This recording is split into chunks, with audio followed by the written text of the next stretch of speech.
হ্যাঁ মনে হচ্ছে এই ধানটা এবার ভালো ফলন দিত না, তাই না? ফলন দিব ভালো দিব।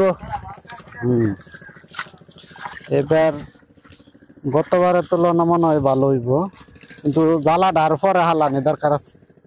আরো পরে হ্যাঁ, কিছুদিন পর ফাললে জ্বালা আবাত্তি হইলে ধান ভালো অবশ্যই। জ্বালা বাড়তি হইলে আবাত্তি থাকলে আবাত্তি থাকলে ধানটা চোবা বেশি, ফলন ভালো অবশ্যই। আর বাত্তি এখানে শীষ দিয়ে দিচ্ছে, এই যে ধান শীষ চলে আসছে। শীষ না, এটা হইতাছে লালা বাত্তির কারণে থর সারে দিতেছে থোর সবই তো আইব এইভাবে। হ্যাঁ হ্যাঁ সবই আইব, হেঁটে আইলে সমস্যা নেই। তোরাও আসবি?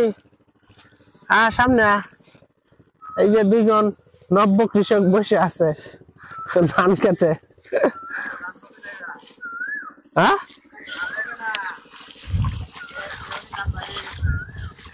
তাই তো মনে হচ্ছে, টেনশনে আছি।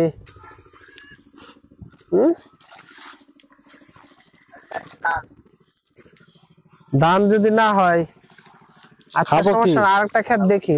বঙ্গবন্ধু ধান লাগা